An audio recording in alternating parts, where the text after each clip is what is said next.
Oke, bismillahirrahmanirrahim. Assalamualaikum warahmatullahi wabarakatuh. Selamat pagi semuanya. Waalaikumsalam warahmatullahi wabarakatuh. Pagi, Pak. Ya, baik. Terima kasih ya. Oke, sebelumnya kita berdoa terlebih dahulu ya pada pagi hari ini. Mudah-mudahan kegiatan yang kita lakukan ini bisa bermanfaat, kemudian diberikan keberkahan, diberikan kemudahan ya. Berdoa dipersilahkan.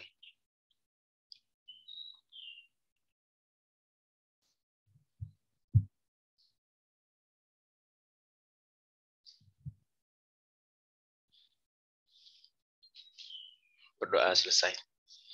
Baik,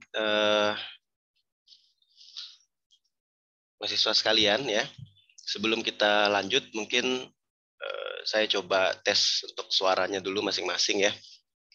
Sekaligus juga mendata dari peserta bimbingan Redhacker. Yang pertama mungkin dari PJ-nya dulu, Alvina. Boleh dites dulu suaranya?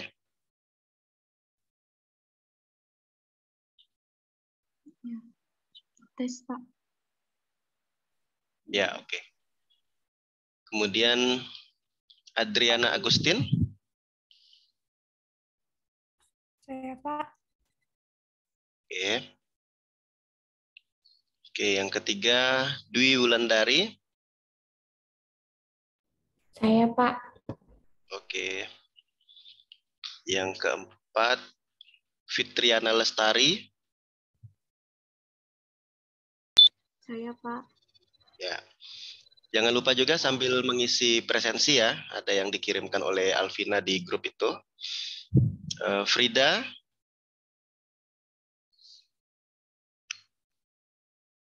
Frida, bisa suaranya? Hadir, Pak. Oke. Kemudian Iqmal. Bisa suaranya Iqmal?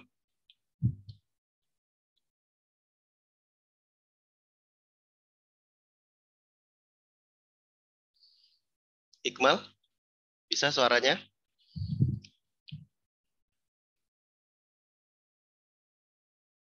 Oke, kita lewat dulu ya. Laras Sriwati. Bisa suaranya dites?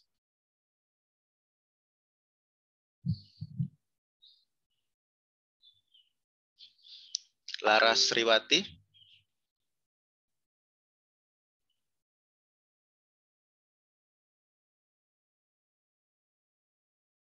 Laras masih ke WC kayaknya, Pak. Oh ya, oke. Oh, ya, tadi yang chat tuh ya. Iqmal belum bisa ya, Iqmal ya? Ramadanti Suwarni. Hadir, Pak. Oke. Resna Maudina. Hadir, Pak. Oke. Sabrina. Hadir, Pak. Ya, Sabrina Apriani ya. Kemudian Siti Hardianti. Bisa? Ya, Siti Pak. Hardianti. Hadir, Pak. Ya, oke. Kemudian Siti Nursyah. Hadir, Pak. Ya. Syarifah Hairunisa.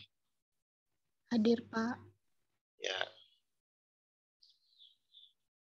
14 Theodosia. Hadir, Pak. Oke, sip. Wiranti. Musdalifah. Ya, Pak. Ya. Wiranti ya. Yelda Aprilia. Hadir, Pak. Oke. Kemudian Yuli Darsi. Hadir, Pak. Oke. Tadi kalau nggak salah ada yang izin Nova ya. Nova katanya neneknya ya. Pemakaman gitu, menghadiri pemakaman nenek kalau nggak salah. Nova berarti izin ya. Berarti yang ada nih ada 18. Ada 2 orang lagi siapa ya? Ingat nggak? Pak, tadi saya di WC, Pak. Nggak Oh dengar, ya. Pak. Oke, Iqmal ya. Bisa ya. Ya, Ya, Pak. Masih, Pak. terima kasih Iqmal. Pak, Ya, saya juga baru masuk, Pak. siap. Siapa nih? Oh, Gorada. Gorada. Oke, siapa lagi? Ada satu lagi nih. Pak Laras baru. Laras. Oke, Laras sudah ya. Oke. Masih ada satu orang nih, Alvina, Adriana, Dwi, Fitriana, Frida, Iqmal, Laras, Ramadanti, Resna, Sabrina, Siti, Hardianti, Siti Nursyah, Syarifah ya. Kemudian Theodosia, Wiranti, Yelda, Yuli Darsih, Nova, Izin tadi, Gorada. Siapa lagi satunya ya?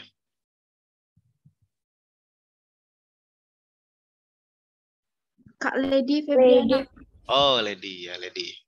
Lady belum tahu ya kabarnya ya.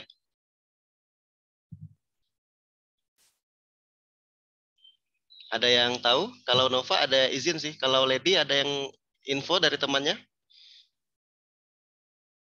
Belum ya? Ada info ke Alvina mungkin?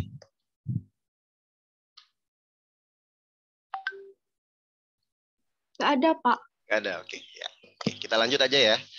Oke, kita eh, ini agendanya bimbingan Reteker UKAI ya. Jadi sebelum kita lanjut ke agenda bimbingan ya, agenda bimbingan ke materi, saya yakin kalian sudah banyak melewati proses pendidikan lah seperti itu ya.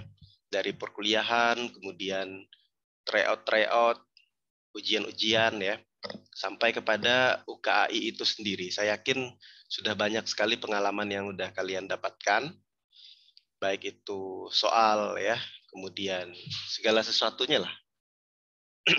Maka sebelum ke materi ya, saya akan melakukan suatu brainstorming dulu untuk kita semuanya ya. Mungkin saya pikir itu sangat penting untuk kita semuanya, karena ini adalah salah satu fase aja kan, salah satu fase dalam kehidupan gitu ya, salah satu fase dalam kehidupan yang harus kita lewati ya, yang harus kita jalani. Nah, mungkin di layar sudah bisa. Oh, Lady udah gabung ya. Silakan dites dulu Lady suaranya. Iya, Pak. Maaf, Pak. Tadi saya dari pasar, disuruh Oh ibu ya. saya. Oh ya, siap. Berarti lengkap hari ini ya. Ya, terima kasih ya atas kehadirannya ya pada hari ini. Jadi ini semua adalah suatu upaya saja ya. Jadi memang agenda di bulan-bulan terakhir ini sangat padat merayap ya, macam-macam. Bahkan deadline-deadline pun sangat menumpuk sekali, harus diselesaikan semuanya dalam pekan ini ya, sampai tanggal 20-an ya.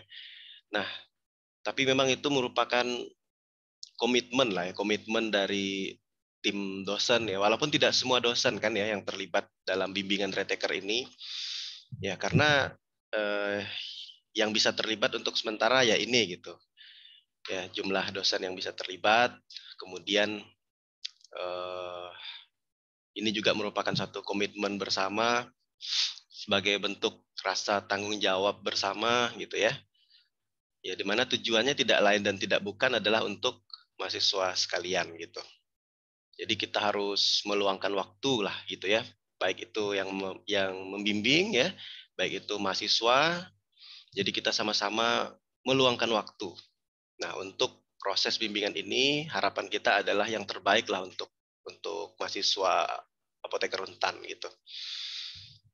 Seperti itu ya. Nah, kemudian di layar sudah terlihat jelas nggak ya? Sudah, Pak. Sudah ya. Saya set dulu nih. Sebentar.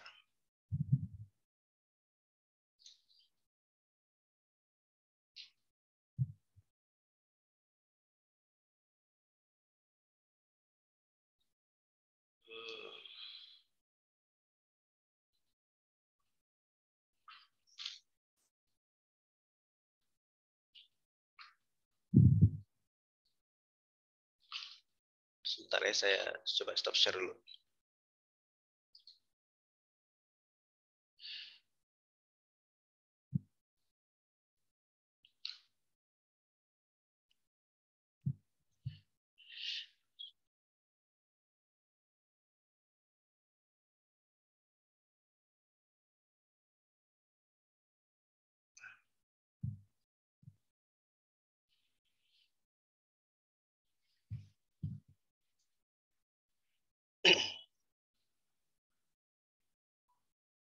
Oke ya, kita lanjut saja sini.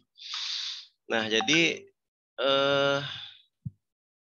ini agendanya adalah pharmaceutical science ya, sesuai dengan jadwal, khususnya analisis farmasi. Jadi di pharmaceutical science itu kan ada berbagai macam bidang ya.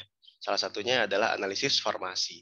Dan nanti di dalamnya ya kita kurang lebih akan membahas lah gitu. Mungkin kita langsung ke banyak soal-soal gitu ya. Untuk teori tidak lagi disampaikan. Nah, konsep kimia dasar. Nah, salah satu di dalamnya yang mungkin muncul ya di dalam soal UKAI itu adalah terkait dengan kesetaraan mol ya. Nanti saya akan berikan soal-soal ya, kemudian kita bahas bersama. Mungkin nanti mahasiswa kerjakan dulu sendiri, habis itu kita bahas gitu. Kemudian pengenceran ya, itu juga termasuk. Nah, kemudian yang kedua metode analisis ya. Ada konvensional, metode yang sederhana seperti itu, menggunakan alat-alat yang sederhana. Ya, seperti apa itu metode konvensional ya, seperti titrasi kan, dengan berbagai macam jenisnya. Ada titrasi atau disebut juga volumetri. Nah, itu ada berbagai macam tuh jenisnya, mulai dari titrasi asidi alkalimetri, titrasi kompleksometri, redox dan sebagainya ya.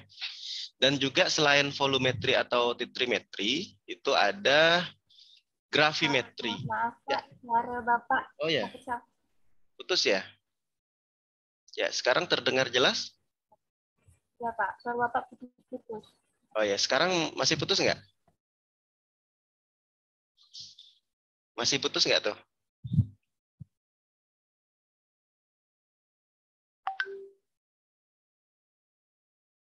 Masih putus, selaras suara saya? Masih Pak. Oh masih ya, Masih Pak. kayaknya jaringan nih. Bentar ya.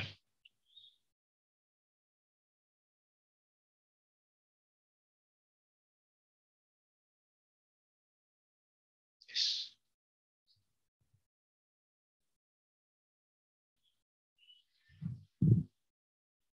Oke, kita coba tes lagi ya. Tadi sampai di mana ya? Baru awal kan?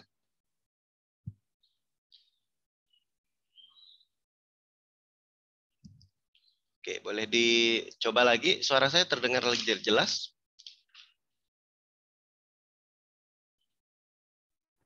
Sudah Pak. Udah ya, oke ya. Ya, kita ulangi ya. Oke. Ya, selain volumetri tadi ada gravimetri ya. Intinya prinsipnya kalau volumetri berarti ada suatu volume tertentu yang akan dihasilkan sehingga dapat ditentukan konsentrasinya. Kalau gravimetri berarti ada suatu bobot konstan nanti yang akan diperoleh sehingga bisa dihitung berapa kadarnya juga. Nah, selain metode analisis konvensional, tentunya juga ada metode instrumentasi ya. Ini tentunya menggunakan metode yang lebih canggih ya, modern ya, seperti spektro ya, dengan berbagai macam jenisnya itu, IR, UV vis dan sebagainya. Kemudian kromatografi dengan berbagai macam jenisnya juga, mulai dari yang sederhana KLT ya, KCKT, GC dan sebagainya. Nah, kemudian nanti yang keempat kita juga akan menyinggung sedikit di farmasi industri ada kualifikasi, ada validasi dan beberapa contoh soalnya nanti ya, seperti itu. Nah, ini mungkin sudah tahu lah ya, UKAI ini memang uji kompetensi tingkat nasional ya. Nah, ini juga sebagai syarat lulus gitu, exit exam. Nah, exit exam. Jadi kita memang mau nggak mau harus lulus nih, karena di exit exam dan menyatu gitu.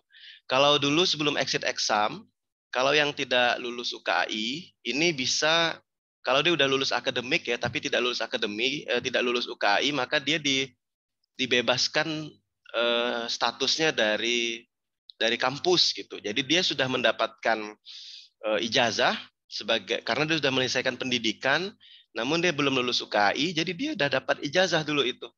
Namun dia tidak mendapatkan gelar apoteker gitu karena belum lulus UKAI, dan dia tidak ada sangkut pautnya dengan kampus gitu. Jadi dia bebas, sifatnya bebas karena sudah tidak terikat dengan kampus. Status mahasiswa pun dia tidak aktif gitu ya. Namun untuk mendaftar UKAI dulu dia bisa mandiri gitu, bisa mendaftar sendiri tanpa institusi karena memang tidak ada hubungan lagi dengan institusi gitu. Karena dia sudah belum exit exam. Nah, jadi sudah bisa berdiri sendiri. Namun sekarang ya karena exit exam jadi semuanya di institusi gitu. Bahkan untuk mendaftar UKAI pun harus melalui institusi. Namun konsekuensinya itu terkait dengan pengaktifan status mahasiswa dan sebagainya. Nah, mudah-mudahan nanti yang retaker ini tetap semangat ya sehingga ujian berikutnya bisa langsung lolos seperti itu. Nah, ini tujuannya tentunya untuk standarisasi lah seperti itu, untuk meminimalkan variasi, itu udah paham lah ya. Jadi lulusan manapun, ketika dia lulus UKAI, maka dia dianggap berkompeten gitu. Nah, untuk meminimalkan variasi. Nah, salah satunya adalah saya akan menunjukkan sedikit terkait dengan penulisan soal UKAI. Jadi ini brainstorming dulu lah ya. Jadi dulu 2017 bahkan sebelumnya itu ada blueprint UKAI dan diperbaharui lagi di 2020-an itu ya terkait dengan menulis soal UKAI. Jadi saya yakin nih mahasiswa yang mengikuti bimbingan Retaker ini sebenarnya sangat terbantu harusnya ya karena soal-soal UKAI yang dikirim ke nasional itu sesungguhnya juga adalah peran serta dari soal-soal yang dikirim dari setiap institusi gitu. Salah satunya dari dosen-dosen di Untan. Nah, mengirimkan soal dan sebagainya. Nah, UKAI di sini khususnya kita ke CBT ya, yang akan lebih kepada knowledge based test, jadi pengetahuan ya. Kalau skill itu kan ke bentuk OSCE-nya ya. Dan soal tadi itu tentunya berasal dari semua institusi. Jadi ada regional barat, tengah, timur ya di Indonesia ini. Kemudian tentunya sudah dibahas di tingkat institusi, kemudian dikirim ke regional, dibahas lagi mana yang lolos, mana yang tidak. Kemudian ke nasional, baru diujikan ke tryout. Nah, hasil-hasil soal yang lolos di tryout itu ditelaah lagi nanti oleh para ahli. Nah, kemudian bank soalnya banyak, sehingga yang itu tentunya sudah yang terbaik gitu ya. Dan yang menjadi soal UKAI tentunya itu adalah bank-bank soal yang sudah lolos tahap jaringan yang sangat ketat gitu. Nah, di bimbingan ini tentunya ya soal-soal yang sudah ditelaah di tingkat institusi dikirimkan ke regional, ada yang lolos, ada yang tidak tentunya. Nah, tentunya dengan proses bimbingan ini mahasiswa akan banyak sekali mengetahui soal-soal yang dibuat dan dikirimkan ya. Karena kalau soal yang lolos tentunya itu menjadi rahasia dari tim ya. Tapi soal-soal yang dibuat mentahnya oleh pengajar itu dosen ya boleh diuji cobakan di tingkat institusi gitu untuk latihan karena itu kan bukan dalam rangka soal yang diterima, kita kan nggak tahu soal mana yang diterima ya. Nah, tapi kalau soal yang sudah diterima di sana ya itu ada fakta integritas tidak bisa disebarluaskan gitu ya oleh panitia di pusatnya. Ini itu sedikit gambaran. Nah, tentunya materi ujiannya itu mengacu ke SKAI dan juga ada blueprint-nya dalam menulis ini. Jadi semuanya sudah mengikuti blueprint. Dan ini juga saya mau menunjukkan ya, ada suatu istilah-istilah umum ya. Jadi ada istilah singkatan dan sebagainya yang harus diketahui. Nah, ini ada istilah umum dan ada istilah nanti untuk masing-masing bidang gitu. Nah, kalau di umum ini bisa dilihat misalnya contoh Badan Pengawas Obat dan Makanan ya, maka istilah di UKAI nanti menjadi Badan POM dan seterusnya. Ya, misalnya ada Fornas maka menjadi Formularium Nasional. Kalau ada umur jadi usia dan sebagainya, istilah-istilahnya itu sudah dibakukan ya oleh panitia untuk penulisan blueprint soalnya. Nah, demikian juga untuk masing-masing bidang, baik PS, BSCS, dan juga SBA juga ada masing-masing istilah yang bisa kalian lihat di layar ini. Contohnya misalnya spektrofotometer ultraviolet menjadi spektrofotometer UV vis. Kalau TLC jadi KLT. Usaha kecil obat tradisional jadi UKOT. HPLC jadi KCKT dan seterusnya. Ini istilah-istilah yang perlu diketahui oleh mahasiswa ya. Bisa juga di BSCS dengan singkatan-singkatan seperti ini. ATP di UKI bisa dituliskan ATP saja. Tapi artinya itu adalah adenosin trifosfat. ALP, alkalin fosfat, dan seterusnya. Nah, ARB, ACE, dan sebagainya. Ya, ini adalah istilah-istilah di UKI dan istilah-istilah yang ada. Jadi di soal-soal UKI tentunya penulis soal harus merujuk kepada istilah-istilah tersebut ya. Nah, oke, Alvina, boleh dites dulu suaranya Alvina? Iya, Pak. Ya, saya boleh info untuk sebelumnya selain hari ini sudah dengan siapa saja bimbingannya? Kemarin sama Pak Bambang dan Bu Luli. Oh ya udah 2 ya berarti ya. Oke. Ya karena kemarin mungkin beberapa ada yang uji komprehensif ya, OSCE internal. Nah, jadi mungkin ada yang beberapa belum bisa mengisi ya. Mungkin nanti dijadwalkan bersama PJ lah ya. Nah, untuk yang kita bahas di analisis farmasi itu berarti tinjauannya lebih kepada pembuatan dan pengembangan sediaan farmasi gitu ya. Ini yang menjadi area kita ya. Nah, kalau kita lihat ini kan praktek kefarmasian nanti bisa berbagai macam nih, dari pembuatan dan pengembangan sediaan farmasi. Nah, ini pharmaceutical science nih. Dari pembuatan, pengembangan sediaan farmasi, bisa PPIC, R&D, produksi, QC, dan QE. Nah, ini bisa masuk nih beberapa bidang di sini. Analisis farmasi, biologi farmasi bisa masuk di sini, teknologi farmasi bisa masuk di sini. Nah, kemudian kalau yang kedua, pengelolaan sediaan farmasi dan alkes, ini SBA ya. Nah, ini mulai dari manajerial lah, perencanaan, dan seterusnya, sampai pemusnahan. Nah, administratif gitu ya. Kemudian pelayanan sediaan farmasi dan alkes, dan pelayanan informasi sediaan farmasi dan alkes ya. Pelayanan sediaan farmasi dan informasi lah seperti itu di CSBS. Mulai dari pelayanan resep, sampai ke meso ya. Juga pelayanan informasi, dagusibu, dan seterusnya. Ini adalah area-area yang dikeluarkan dalam UKI ya, ada PS, SBA, CSBS. Nah, ini adalah kunci-kunci soal-soal yang keluar lah pada umumnya ya, dari hulu ke hilir, pekerjaan kefarmasian seluruhnya dikeluarkan. Nah, seperti itu. Dan sebelum kita lebih lanjut, nah ini yang ingin saya tekankan kepada kita bersama ya. Penting kita punya motivasi, penting kita punya harapan ya. Dan kita harus menyempurnakan ikhtiar kita ya. Saya menyebutnya ikhtiar langit dan bumi gitu ya. Nah, ikhtiar langit kita apa sih sebenarnya? Ya doa ya, doa-doa ya, doa-doa siapa? Doa-doa orang lah. Doa-doa orang ya. Jangan sampai ada orang-orang yang masih kita zolimi, bisa jadi menjadi doa ya. Doa mereka berperang dengan doa kita gitu. Maka minta maaf, minta ampun dengan orang-orang kira-kira yang kita mungkin sakiti gitu ya, yang kita zolimi, entah dengan kata-kata kita, dengan perilaku kita, dan sebagainya. Ya terutama doa orang tua ya, doa orang tua kita ya, dan juga doa dari guru-guru kita. Nah, makanya jangan sampai kita menyakiti hati dari orang tua kita ya, guru-guru kita, dan sebagainya, sehingga doa kita berperang dengan doa mereka gitu kan.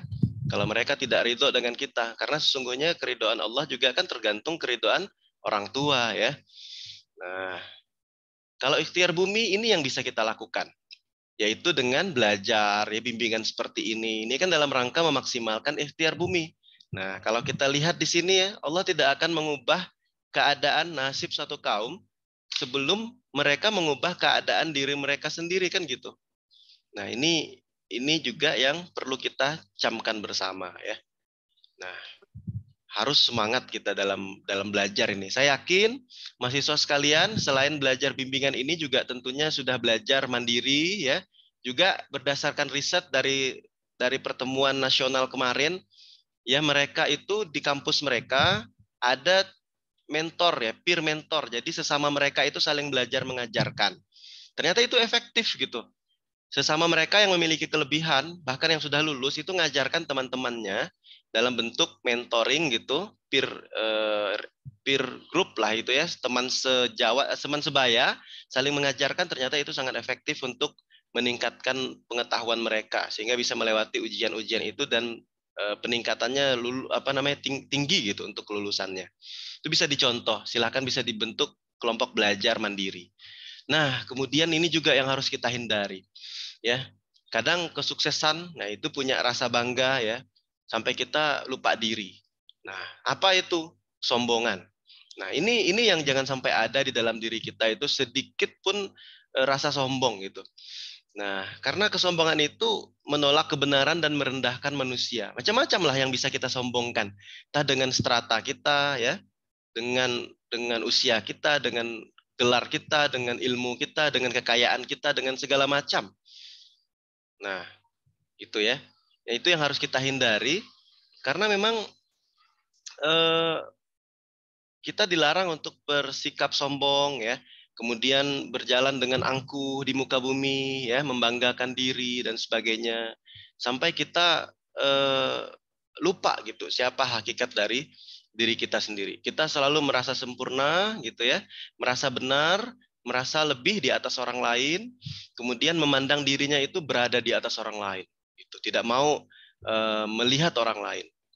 Nah, tahukah kita gitu ya bahwa di sini ini sebenarnya saya screenshot dari yang pernah saya tulis dulu di blog saya juga gitu ya. Mungkin ini untuk mengingatkan kita semua dan khususnya saya sendiri gitu. Jangan sampai ini menjadi salah satu penghambat keberkahan ilmu, kelulusan kita. Ternyata kita masih punya sebesar zarroh ya. Suatu dosa pertama iblis itu ternyata kesombongan gitu ya. Disuruh sujud ke Adam dia tidak mau, takabur, sombong. Karena Adam tuh dari tanah, katanya dia dari api gitu kan. Nah, kemudian ya hakikatnya ya tidak akan masuk surga lah orang yang di dalam hatinya terdapat kesombongan sebesar biji sawi, biji zarroh, atom lah seperti itu ya. Nah, dan macam-macam nih terkait dengan kesombongan itu ya, bisa menyombongkan diri kepada manusia, bisa juga merendahkan mereka, atau bahkan kita menolak kebenaran gitu. Karena tadi kita merasa benar sendiri, segala sesuatunya salah terus gitu. Ternyata itu juga termasuk kesombongan. Nah, bisa kesombongan itu dalam al-haq ya, bisa juga dalam terhadap makhluk. Nah, kalau kesombongan dalam yang hak ya, menolak kebenaran. Nah, berpaling, tidak mau menerimanya. Nah, tapi bisa juga meremehkan manusia, yang merendahkan, meremehkan orang lain, memandang orang lain tuh tidak ada apa-apanya, melihat dirinya itu lebih dibandingkan orang lain. Jadi bisa sombong terhadap kebenaran, tidak mau menerima kebenaran itu, ataupun bahkan sombong kepada makhluk. Orang lain tuh selalu di bawah, dia sendiri yang selalu superpower. Maka apa yang harus kita lakukan? Gantilah sombong kita itu dengan tawadu. Itu kebalikannya ya. Ini sifat yang terpuji. Nah, karena memang berjalan di atas bumi ini dengan rendah hati, tawadu itu merupakan perintah gitu. Nah, apabila orang jahil menyapa mereka, mereka mengucapkan kata-kata yang baik. Bahkan orang jahil menyapa mereka, mereka juga mengucapkan kata-kata yang baik ya. Dan juga merupakan wahyu dari Allah ya, bahwa setiap kita itu bersikap diperintahkan untuk selalu bersikap rendah hati. Ya, tidak seorang pun yang bangga atas yang lain dan tidak ada yang berbuat aniaya terhadap yang lain. Karena yang boleh punya sifat sombong itu adalah ya Tuhan itu sendiri gitu ya. Maka kita harus tawadu. Nah, kemudian dengan demikian tentunya derajat kita akan diangkat. Ya, mudah-mudahan kita juga diberikan kemudahan, diberikan kelancaran dalam segala urusan kita. Karena apa? Allah akan meninggikan orang-orang yang beriman di antara kalian dan orang-orang yang berilmu beberapa derajat gitu. Nah, termasuk dari buah ilmu itu apa? Sikap tawadu itu sendiri. Banyak orang yang punya ilmu, tapi sedikit orang yang sifat tawadu. Banyak orang punya ilmu, tapi sombong angkuhnya luar biasa. Yaitu menandakan sesungguhnya dia tidak berilmu. Karena orang yang berilmu itu ya pasti dia tawadu. Karena dia tahu siapa yang sesungguhnya punya ilmu gitu. Dia cuma dititipkan setetes ilmu di samudra yang luas gitu ya. tidak pantas untuk sombong. Bahkan ilmu itu bahkan bisa hilang. Seketika diberikan lupa ingatan, udah jadi hilang ilmunya semuanya. Diberikan kecelakaan, kecacatan, hilang semuanya yang dia punya. Bahkan kekayaan seketika bisa terbakar gitu kan. Kekayaan, jabatan pun bisa hancur gitu. Seketika kalau Allah berkehendak. Maka kita harus kembalikan semuanya kepada yang maha kuasa seperti itu. Nah, ini yang saya inginkan. Bahwa setiap kejadian itu adalah qadarullah. Lulus UKI qadarullah. Tidak lulus UKI qadarullah. Setelah apa? Setelah kita ikhtiar maksimal langit dan bumi tadi. Nah, walaupun ternyata udah doa, ikhtiar segala macam, masih nggak lulus, qadarullah. Kita tawakal. Di situ kan sudah diperintahkan juga untuk bertawakal. Kita hanya bisa berencana, sungguhnya Tuhan yang mengabulkan. Nah, tapi dengan doa-doa kita bisa jadi ya, setiap doa itu kan tidak ada yang tertolak bahasanya ya, tidak ada yang sia-sia. Bisa jadi diganti dengan sesuatu yang baik saat ini. Mungkin saat ini yang terbaik untuk kita. Diganti dengan bebas dari kecelakaan, bebas dari sakit ya, sehat dan sebagainya. Itu juga adalah bagian dari doa kita. Nah, gitu. Apa itu kesombongan yang buruk? Ya, kesombongan ke hadapan manusia dengan ilmunya, merasa lebih, merasa bangga dan sebagainya. Ya. Nah, kalau orang nuntut ilmu untuk bangga-bangga saja, ya, bahkan untuk membodoh-bodohi orang lain, nah itu adalah kesombongan yang paling besar. Mudah-mudahan kita terhindar dari sifat ini. Nah, bagaimana caranya? Maka raihlah keberkahan ilmu. Mudah-mudahan ini bisa kita raih bersama ya. Bagaimana caranya? Karena yang penting ini adalah ilmu itu berkah. Sisanya, karena apa? Dengan ilmu ini juga kita cari nafkah pada akhirnya. Gimana caranya? Ya, maka kita harus beriman dulu sebelum beradab. Saya yakin masing-masing dijamin ya, sesuai dengan undang-undang ya, pasal 29 terkait dengan agama, berhak ya untuk meyakini setiap agama yang dianutnya, menjalankan dan sebagainya. Ya, masing-masing sudah punya iman dengan masing-masing keyakinannya. Jadi harus punya iman sebelum beradab. Gitu. Kemudian pelajari adab sebelum ilmu. Nah, barulah ilmu sebelum beramal. Jangan terbalik ya, karena adab ternyata lebih dulu dibandingkan ilmu gitu ya. Dan ilmu lebih dulu dibandingkan amal. Nah, itu urutannya. Jadi yang paling tinggi iman, habis itu adab, habis itu ilmu, baru amal. Nah, maka apa? Tunjukilah ya akhlak yang baik ya, tidak ada yang dapat menunjuki kecuali engkau, dan palingkan kejelekan akhlak dariku, tidak ada yang memalingkannya kecuali engkau. Jadi intinya kita berdoa lah di situ. Kita minta petunjuk, ya minta hidayah dan sebagainya agar kita diberikan suatu akhlak yang baik. Nah, karena kadang kita tidak sanggup ya. Nah, maka kita selalu berdoa agar selalu diberikan petunjuk. Ada yang mengingatkan kita sehingga kita selalu berada di jalan yang lurus, akhlak yang baik. Kemudian apa? Belajarlah kamu semua, mengajarlah kamu semua, dan hormatilah gurumu. Mudah-mudahan ini yang bisa menjadi keberkahan, sehingga lancar semua urusan kita. Nah, berlaku baiklah terhadap orang-orang yang mengajarkanmu. Gitu. Orang tua kita apalagi, itu madrasah pertama kan. Guru-guru kita dari SD sampai perguruan tinggi harus kita hormati, berlaku baik. Nah, gitu ya. Siapa yang keluar dari rumah dalam rangka menuntut ilmu, termasuk jihad fisabilillah sampai ia kembali. Bahkan kalau dia mati dalam perjalanan itu, ya sesungguhnya dia mati syahid seperti itu. Barang siapa yang menempuh perjalanan dalam rangka menuntut ilmu, maka Allah akan mudahkan jalannya menuju surga. Nah, ini adalah beberapa brainstorming yang penting saya pikir sebelum masuk ke materi ya. Dan barang siapa tidak mau merasakan pahitnya belajar, ya pahit memang. Banyak sekali tantangannya, rintangannya, dana, ya harus banyak pengorbanan uang, ya waktu, tenaga, pikiran, semuanya bisa jadi dikorbankan. Bahkan cendekia pada zaman dahulu harus jauh perjalanannya untuk mendapatkan satu ilmu. Nah, kalau sekarang kita sudah bisa di tempat, banyak akses kemana-mana, ya bisa internet dan sebagainya.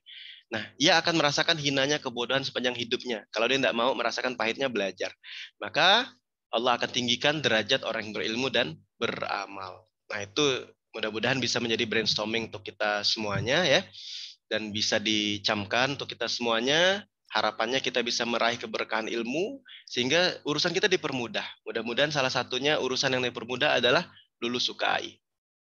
Gitu ya. Sehingga kita luruskan niat kita masing-masing.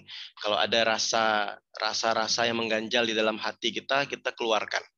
Kalau ada rasa amarah, benci, dendam, dan sebagainya, kita lepaskan. Jangan-jangan itu yang menjadi penghambat kita untuk fokus belajar. Itu. Karena itu juga akan merusak diri kita, kan ya. Nah, jadi kita harus introspeksi diri masing-masing, gitu, dan kita lepaskan semuanya biar kita plong, gitu ya. Dan kita sekarang masuk ke Pharmaceutical Science, analisis farmasi, ya. Bisa kita mulai? Masih terdengar suara saya dengan jelas, Gorada? Masih, Pak. Masih, oke, alhamdulillah. Boleh siapkan kertas masing-masing, saya akan berikan 9 soal saja. Nanti dijawab masing-masing soal 1 menit, ya bisa nggak bisa tulis saja jawabannya. Tapi ada satu soal nanti yang tidak ada pilihan jawabannya, bisa ditulis. Jawabannya dicari, mudah-mudahan ketemu. Nanti kita akan bahas bersama ya. Tapi sebelumnya saya akan tanya jawaban kalian seperti apa dan sebagainya ya. Nah, sebelumnya ini jadwal kita. Mudah-mudahan tidak ada halangan. Kalau ada halangan, saya akan koordinasi dengan Alvina. Nah, ada 6 kali pertemuan dan ada yang merah-merah itu TO. TO pertama kemarin sudah, bimbingan pertama hari ini. Kemudian TO lagi nanti. Kemudian ada bimbingan yang kedua, ya kalau jadwal khusus saya ya. Kemudian ada TO lagi yang ketiga, baru ada bimbingan 4 kali seterusnya. Dan ada 2 kali gabungan nanti, jadi totalnya 8 kali, kalau tidak ada halangan lah ya. Dan ada TO keempat yang terakhir gitu. Selanjutnya baru TO UKI nasional seperti itu, atau ada ya UKI nasional ya. Nah, ini adalah upaya kita untuk memaksimalkan ikhtiar bumi tadi ya. Jadi saya harapkan, saya pesankan, terimalah ilmu itu dengan lapang dada. Gimana biar bisa lapang dada? Maka hormati dan berlaku baiklah kepada orang yang memberikan ilmu. Ya, kalau ada masalah, minta ampun, minta maaf. Kalau ada yang mengganjal, sampaikan. Jangan sampai yang memberi ilmu ikhlas, tapi yang menerima ilmu nggak ikhlas. Insya Allah tidak akan berkah ilmu kita. Kalau nggak berkah, pasti tidak akan masuk. Kalau tidak berkah, pasti tidak akan manfaat. Justru jangan-jangan akan menjadi sampah dalam diri kita. Bahkan menjadi racun dalam diri kita. Karena ilmunya para alim itu racun ya. Ya racun gitu kadang ya. Kalau apa namanya, kalau kita tidak betul-betul ya, maka justru akan berbalik, akan sulit perjalanan kita karena ada sesuatu yang mengganjal tadi. Dari manusia bahkan yang kita zolimi, ya, itu akan menghambat doa-doa kita kan ya, karena doa orang yang terzolimi itu sangat makbul. Maka apalagi orang tua kita, jangan sampai ada yang kita sakitkan hati mereka, kita zolimi ya, termasuk juga guru-guru kita ya, termasuk juga teman-teman sejawat kita dan sebagainya. Nah, seperti itu mudah-mudahan bisa melapangkan urusan kita ke depannya. Ya, kita langsung saja ya, agenda kita bidang pharmaceutical science, analisis farmasi. Nah, ini adalah outline yang akan kita bahas beberapa pertemuan ke depan. Harapan saya pertemuan pertama ini itu kita selesaikan yang outline pertama ini. Mol, larutan, dan pengenceran. Nah, pertemuan selanjutnya nanti masuk ke yang kedua ini. Ya, selanjutnya dan seterusnya. Jadi ada nanti yang 2 kali, ya ada yang 3 kali, tergantung nanti dari jumlah soal yang bisa kita bahas. Nah, untuk pertemuan pertama ini mudah-mudahan bisa kita habiskan outline yang pertama, mudah-mudahan. Ya, silahkan. Ini kita mulai saja. Ini ada soal ya yang pertama. Jadi yang pertama kita akan bahas konsep kimia dasar, yaitu kesetaraan mol. Kita ingat-ingat konsep mol dan konsentrasi larutan. Nah, terkait dengan kesetaraan mol ini kan sering digunakan dalam mengganti bahan baku dari suatu bahan yang setara. Misalnya di suatu industri, ya. Nah, ini silakan bisa dijawab dalam waktu 1 menit. Satu industri farmasi dia punya bahan apa, sementara supplier punya bahan apa. Nah, gimana cara menentukannya? Silahkan, 1 menit dari sekarang.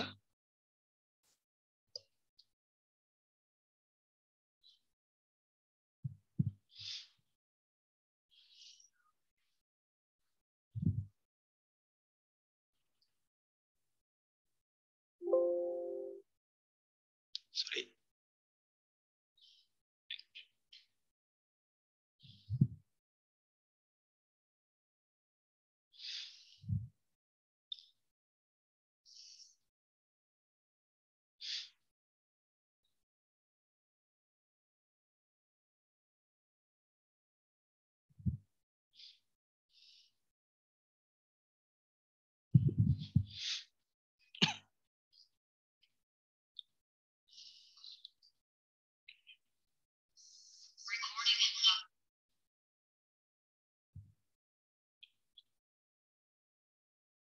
Langsung dijawab ya, pilih A, B, C, D, E.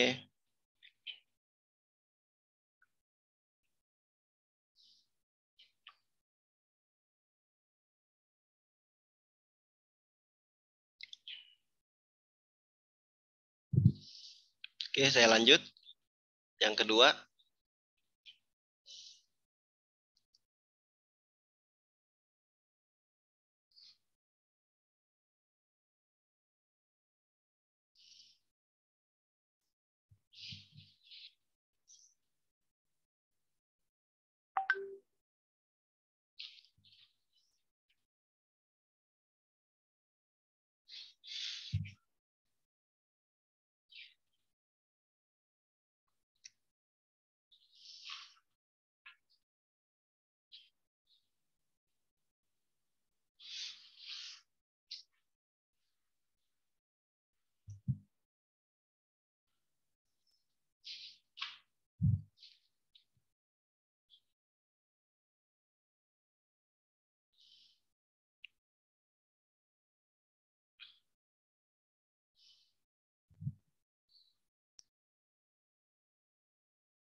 Silakan bisa disiapkan kalkulator ya untuk memudahkan menghitung ya. Karena ini banyak perhitungan.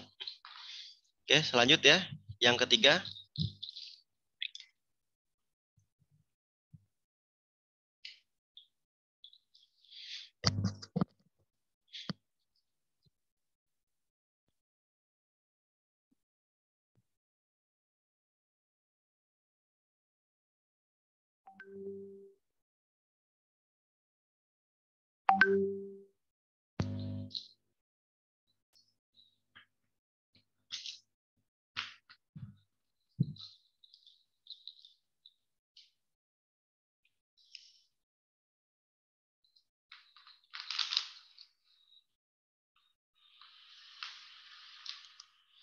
Oke, lanjut. Soal berikutnya.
Soal berikutnya yang kelima.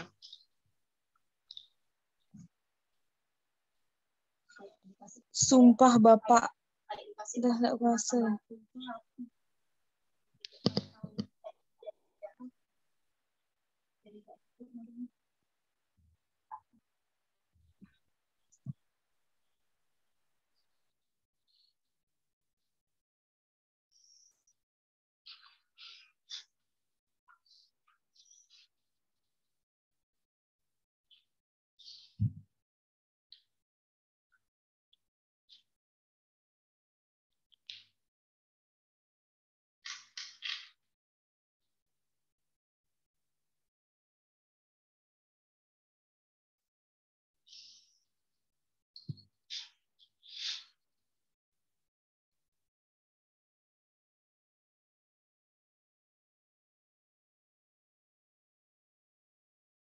Oke, soal berikutnya. Ya, diusahakan ya untuk dicoba ya. Dihitung, kemudian diingat-ingat. Karena ini hari ini masih fokus ke konsep kimia dasar ya. Karena beberapa soal UKAI kadang ada yang keluar juga konsep-konsep mol, kemudian pengenceran dan seterusnya ya.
Oke, soal berikutnya.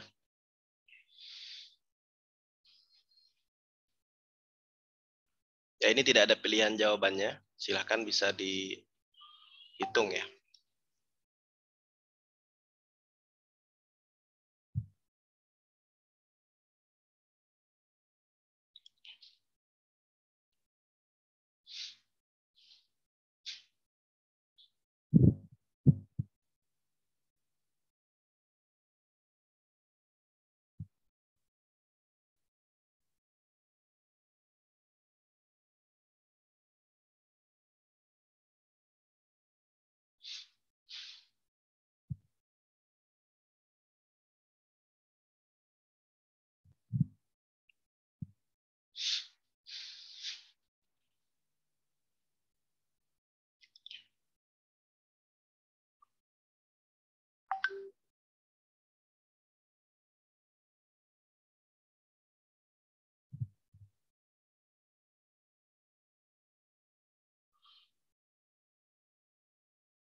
Oke, kita lanjut soal ke-8.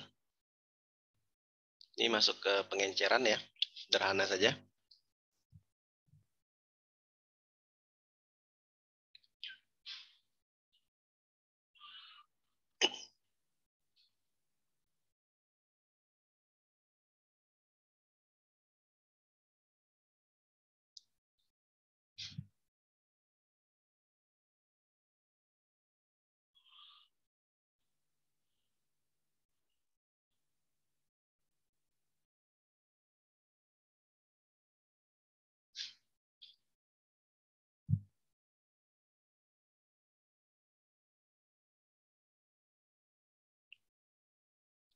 Ini juga tidak ada pilihan jawaban. Silakan bisa dihitung berapa volume yang diperlukan ya, untuk membuat alkohol 95%.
Oke, lanjut yang terakhir.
Oke ya, cukup.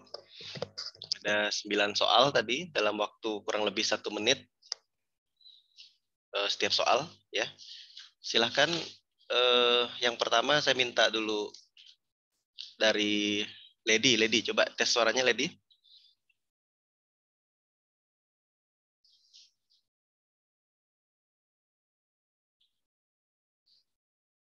Bisa dites suaranya Lady? Iya, Pak. Ya. Lady bisa mengerjakan berapa soal dari 9? Ladi bisa mengerjakan 3 soal, Pak, dari 9. Ya, nomor berapa yang bisa? Sebentar, Pak. Nomor 1, Hmm? 2, sama nomor 4.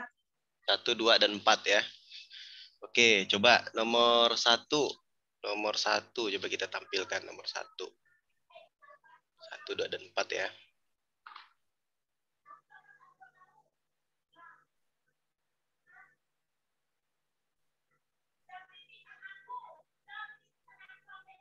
Oke, nomor 1, Lady jawab apa? Boleh lihat soalnya, Pak? Ya, bentar ya.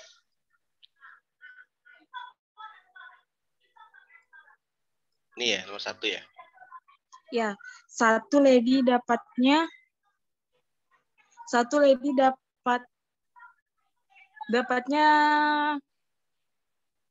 bentar ya, Pak ya. Ya.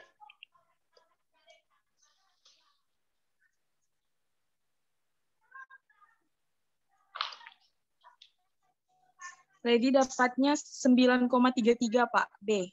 9,33. Gimana caranya Lady bisa dapat 9,33? 559 dibagi 599 dikali dengan 10 mg. Berapa? 559 Dibagi 599 dikali dengan 10 mg. 59 dibagi 599 dikali 10. 9,33 gitu ya? Iya, Pak. Oke. Di sini kan pertanyaannya seorang apoteker yang bekerja di bagian produksi industri farmasi dalam membuat tablet atorvastatin. Nah, tapi bahan baku yang dikirim oleh supplier itu beda lah gitu ya dari yang diharapkan. Dia kan mau bikinnya tablet atorvastatin. Bahan baku atorvastatin yang didapatkan itu adalah atorvastatin kalsium gitu ya. Nah, dari supplier. Nah, bobot molekul atorvastatin itu sudah dicantumkan di sini 559. Sementara atorvastatin kalsium itu 599. Jadi lebih berat yang atorvastatin kalsium gitu ya daripada atorvastatin.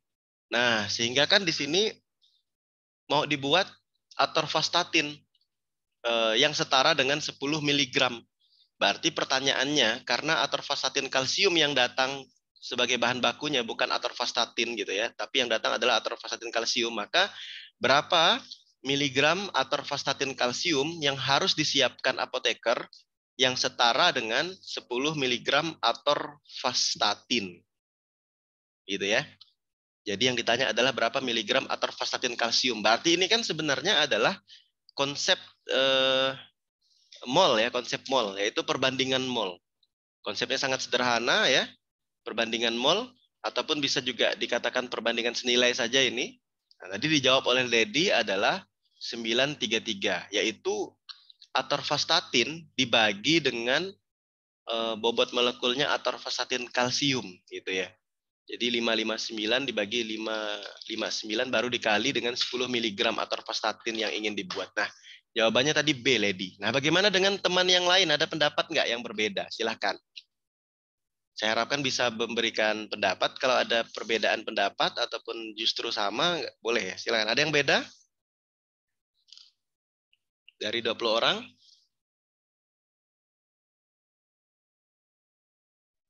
Pak, izin memberi pendapat lain. Nah, boleh. Silakan. Kalau yang saya hitung, dapatnya 10,71. Kalau untuk caranya sih pakai cara manual sih, pakai biasa. Jadi kan 10 mg per 559 BM-nya itu sama dengan X per 599. Nanti dicari X-nya dikali silang kayak gitu, Pak. Oh.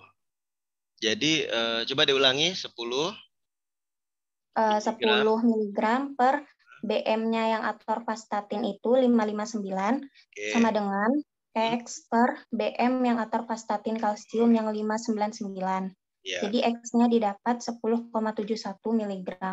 Oke. Jadi perbandingan senilai ya. Jadi bobotnya dibagi dengan BM-nya sama dengan bobotnya dibagi dengan BM-nya gitu ya, masanya kan. Jadi yang atorvastatin berarti dibandingkan dengan BM-nya atorvastatin itu sendiri gitu kan ya. Kemudian yang atorvastatin kalsium dibandingkan dengan atorvastatin kalsium. Nah, oke, ada dua pendapat nih. Ada 933 ya. Ada 10,71 sekian gitu ya. Berarti kan 10,72 gitu kan ya, kurang lebih ya. Jadi Siti tadi pilih yang mana? Pilihan A, B, C, D, E-nya? Yang D 10,72. Oke, 10,72 dibulatkan ke atas ya. Nah, ada nggak yang lain lagi? Dari ini ada dua pendapat nih. Saya nih ngerasanya benar nih, kata Lady. Karena saya hitung jawabannya ketemu nih, 9,33. Nah, Siti Nursa juga saya benar yakin nih kayaknya nih. Karena saya hitung ketemu nih, 10,72 gitu. Nah, ada dua nih, sama-sama menghitung dan ketemu jawabannya gitu. Sama-sama yakin gitu. Teman-teman yang lain ada nggak yang beda lagi? Siapa tahu orang ketiga ini menentukan. Pak, maaf Pak. Ya. Saya salah lihat. Saya itu cuma baca sampai berapa miligram yang dibutuhkan. Tapi saya enggak lihat yang dibutuhkan atorvastatin kalsiumnya atau atorvastatinnya. Jadi kalau misalnya dilihat dari yang ditanya atorvastatin kalsium, jawabannya memang 10,71, Pak. Oh, gitu. Ya. Berarti Lady enggak jadi yang 933 ya? Jadi 10,72 ya? Iya, Pak. Saya salah, saya enggak lihat apa yang ditanya tadi, Pak. Maaf, ya. Pak.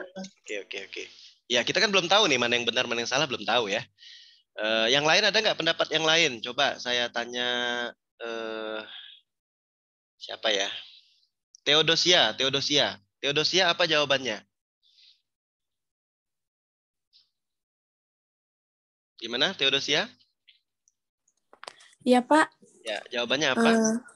Kalau saya jawabannya juga D 10,72. Caranya kalau gimana? Saya caranya BM besar yang 599 dibagi BM kecil 559 baru dikali 10 mg. Oke. Jadi di sini kita bisa lihat ya. Bisa lihat ada beberapa cara temannya Mbak Artin ya. Coba bisa. Ada beberapa cara tapi hasilnya tadi sama ya. Kalau tadi Siti Nursyah. Siti tadi ya? Siti Nursyah tadi kan? Iya, Pak. Siti Nursyah. Oke. Tadi dengan cara perbandingan ya, misalnya ini atorvastatin ya. Ini atorvastatin. Kemudian ini atorvastatin kalsium. Kemudian dia dibaginya dengan BM-nya ya. BM-nya atorvastatin juga. Nah, ini juga dibagi dengan BM-nya atorvastatin, kan? Jadi di sini dimasukkanlah angkanya tadi atorvastatin berapa yang sudah diketahui 10. Kemudian dibagi dengan BM-nya atorvastatin 559. Nah, kemudian atorvastatin kalsium kan ditanya berarti X. Kemudian BM-nya atorvastatin kalsium kan 599 ya. 599. Nah, sehingga dikali silang ya. 10 kali 599 dibagi 559 ya. Coba 599 kali 10 dibagi 559. 10,71556 sekian ya. Nah, kalau kita konsep pembulatan itu kan kalau 71556, maka kalau dia itu lebih dari 5 dan dia ganjil di depannya makan bulat ke atas. Berarti 556 itu kan bisa jadi 556, kemudian karena 6 itu karena di sebelum 6 itu ada 5 ganjil, maka ganjil bisa dibulatkan ke atas karena sebelahnya udah lebih dari 5 gitu ya. Jadi dia 716. Nah, kemudian karena dia 71, di belakangnya 6 dan di depannya ganjil ya, ganjil kan 1 kan. Dan di sebelah kanannya lebih dari 5, maka bisa bulat ke ke atasnya lagi. Jadi 10,72 gitu. Makanya di sini pilihannya 10,72 yang dipilih oleh Siti Nursyah tadi. Kemudian kalau Theodosia tadi, dia pakai cara yang lain lagi dia nulisnya ya. Dia membandingkan yang ditanya gitu, yang ditanya. Jadi dia bandingkan yang ditanya dibandingkan dengan yang diketahui dikalikan yang diketahui. Yang ditanya apa? Nah, yang ditanya adalah berapa atorvastatin kalsium, itu kan yang ditanya. Nah, sehingga di situ Theodosia atorvastatin kalsium berarti BM-nya ditulisnya duluan karena atorvastatin kalsium sudah diketahui BM-nya 599. 599. Kayak perbandingan senilai, diketahui yang ditanya dibagi dengan yang diketahui dikali yang diketahui gitu ya. Kemudian dibagi dengan BM yang diketahui. Ya udah diketahui kan ini atorvastatin. BM atorvastatin 559. Nah, dikali yang sudah diketahui atorvastatinnya 10. Nah, kalau kita hitung ternyata jawabannya sama. Jadi itu adalah kuncinya adalah konsep perbandingan senilai saja. Mau pakai cara Theodosia menghitung seperti ini ataupun caranya Siti Nursyah seperti ini ya, ternyata hasilnya sama. 10,72.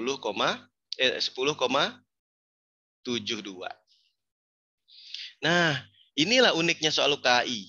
Kenapa Lady bisa ketemu jawaban yang lain dan itu hasil perhitungan? Pilihan Lady tadi jawaban di sini. Nah, itulah soal UKAI. Salah satunya saya ingin menyampaikan bahwa di UKAI itu ada pilihan jawaban yang benar, ya. Misalnya D. Dalam hal ini yang benar itu adalah D. Namun pilihan jawaban yang lain itu distraktornya berarti ya, pilihan jawaban yang lain itu harus yang juga hasil perhitungan.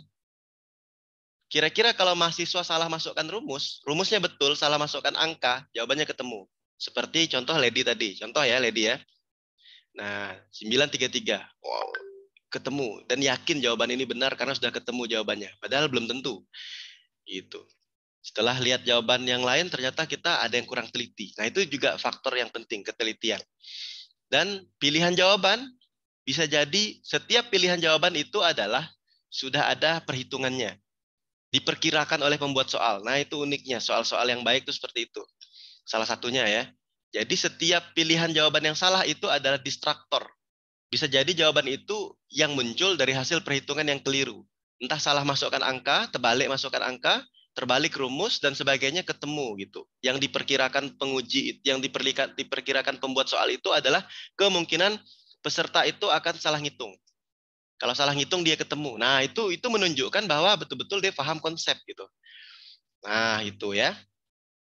Maka kalau dilihat jawaban yang benar tadi adalah memang D ya, 10,72. Nah, kalau kita lihat di sini konsep mol itu terkait dengan BM kan ya. Nah, mol itu adalah bobot per BM atau massa per massa molekul relatif gitu kan. Itu mol. N sama dengan gram per mr. Biasa kita ingat seperti itu kan ya. Nah, karena sejawanya mirip, maka kita bisa gunakan konsep mol. Nah, jadi mol atorvastatin ya, dan juga mol atorvastatin kalsium, maka kita gunakan perbandingan konsep mol. Kita tahu tadi mol itu adalah bobot atau massa bobot per BM ya. Maka mol atorvastatin itu adalah bobot atorvastatin per BM atorvastatin ya. Kemudian mol atorvastatin kalsium adalah bobot atorvastatin kalsium per BM-nya itu sendiri. Seperti yang dicontohkan Siti Nursyah tadi kan. Maka dapatlah seperti ini ya, 10 per 59 sama dengan X per 599. Nah, kemudian pada akhirnya kan perhitungan ini dikali silang. 10 kali 599 dibagi 559. Nah, ini sama dengan perhitungannya tadi Theodosia. Ya, yang di bawah ini kan. Nah, kalau mau cepat, ya silahkan pakai cara yang mana. Karena kita kan diburu waktu. Jadi kalau ada cara yang efektif, kita gunakan yang efektif. Tapi kalau ingin penjelasan, kita tulis dengan lengkap gitu kan ya. Nah, ini tergantung lah bagaimana kebutuhannya. Kalau dalam ujian biasa kan diminta jabarkan jawabannya dengan lengkap gitu kan. Kita harus jabarkan dengan lengkap bahkan kepada satuannya. Tapi kalau untuk ujian seperti ini Silahkan kalau punya kata kunci sakti ya, rumus singkat, gunakan rumus singkat. Yang penting tepat gitu ya. Nah, tapi harus paham betul-betul konsepnya. Nah, jadi jawabannya adalah 10,72 ya. Jadi 10 mg atorvastatin itu setara dengan 10,72 mg atorvastatin kalsium. Sampai di sini bisa difahami dengan baik? Bisa, Pak. Nah, oke, terima kasih. Saya harapkan ada feedback ya. Saya takut sinyal gitu. Kadang setengah jam ternyata kita bicara sendiri karena sinyalnya putus gitu. Oke, kita lanjut ya. Soalnya nggak banyak nih. Mudah-mudahan bisa diselesaikan. Masih ada waktu 30 menit ya. Nah, ini nomor 2. Seorang apoteker di industri farmasi melakukan pembuatan obat anestesi lidokain. Nah, soal-soal UKI itu seperti ini. Selalu ada kasus ya. Pekerjaan kefarmasiannya di mana, kasusnya apa, masalahnya apa gitu. Walaupun ini yang saya contohkan bukan soal UKI yang bagus ya, belum tentu bagus ini ya. Ini hanya mendekati saja lah, karena soal UKI yang lebih bagus itu harus direview dan sebagainya. Nah, kemudian dibutuhkan 30 ml larutan lidokain 1%, BM-nya tahu. Tersedia bahan bakunya lidokain HCl. Wah, ini berarti kan sama aja dengan tadi, konsep mol aja kan, dengan BM 288. Nah, saya yakin udah tahu lah ini. Tadi udah kita bahas panjang lebar soal nomor 1, soal nomor 2 pasti gampang sekali. Ya, silahkan. Saya minta tolong Iqmal. Nah, Iqmal, udah ketemu nggak jawabannya Iqmal? Yang C kok, Pak. C, oke, kita simpan dulu C. Kita lihat dulu teman yang lain ya. Nah, yang lain, ada ketemu yang lain lagi hitungannya?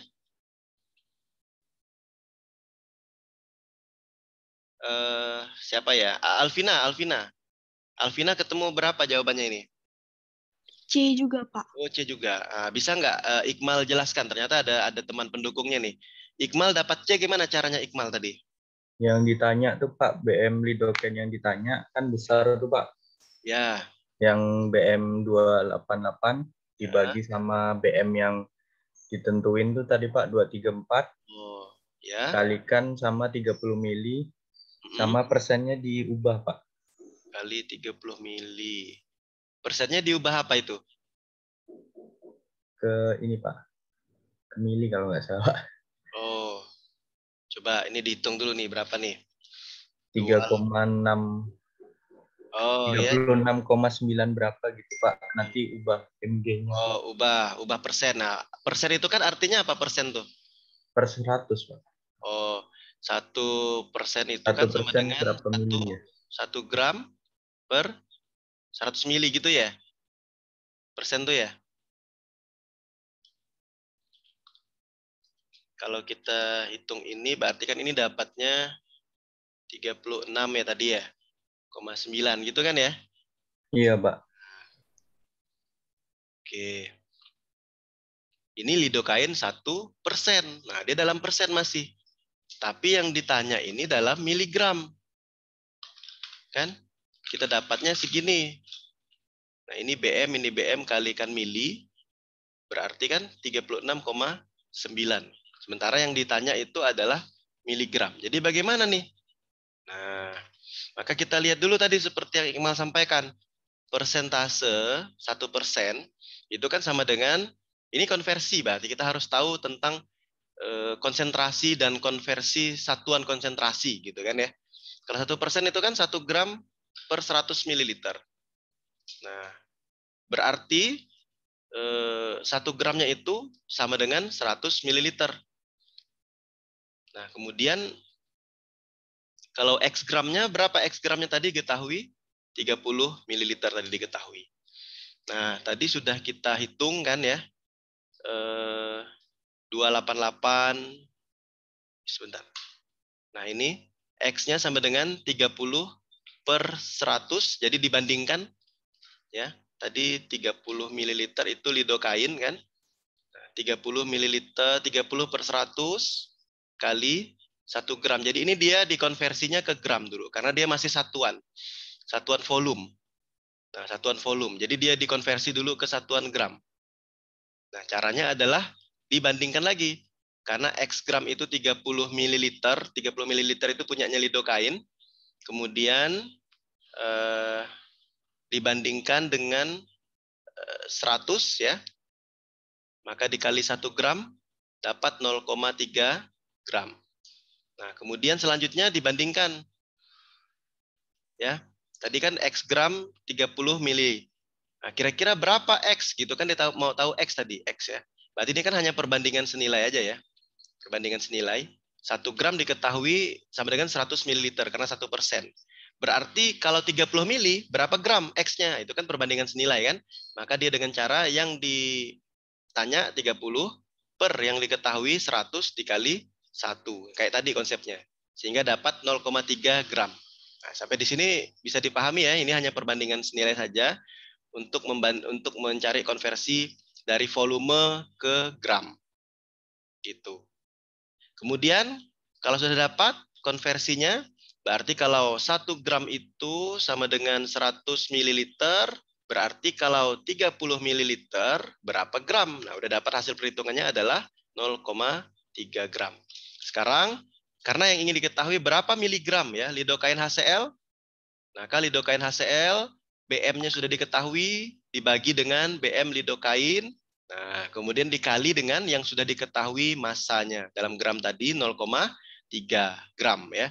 Maka setelah dihitung, dapatlah seperti ini, 0,369,2 gram. Nah, karena dalam soal itu diminta miligram, maka kita jangan lupa untuk menyetarakan satuan. Gram ke miligram berarti dikali berapa, Iqmal? Gram ke miligram. Ya, Pak. Dari gram ke miligram dikali berapa berarti? 1000, Pak. Kali 1000 ya. Berarti kan komanya kita geser 3 kali. 1, 2, 3 ya. Berarti 369,2 sekian miligram. Nah, soal UKAI itu biasanya dia setidaknya ada 2 tahap lah minimal. Tahap pertama ngitung, tahap kedua konversi satuan. Nah, itu kan ada 2 tahap, lumayan ya. Satuannya diganti dia. Tapi hati-hati nih, 0,369 kalau kita mau cepat-cepat. Nanti bisa jadi ada pilihan jawaban di sini. Pilihan jawaban misalnya 0,369. Misalnya ada pilihan nanti 0, ya 369 misalnya.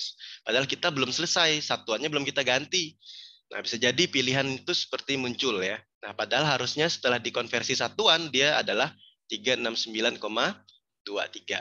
Dan jawabannya tadi betul-betul ya. Ya, seperti itu. Ya, gunakan cara yang lain juga boleh. Yang penting banyak jalan menuju Roma lah, seperti itu ya. Yang penting paham konsepnya, saya pikir akan mudah lah seperti itu. Oke, kalau Alvina tadi juga sama, jawaban C. Alvina caranya bagaimana?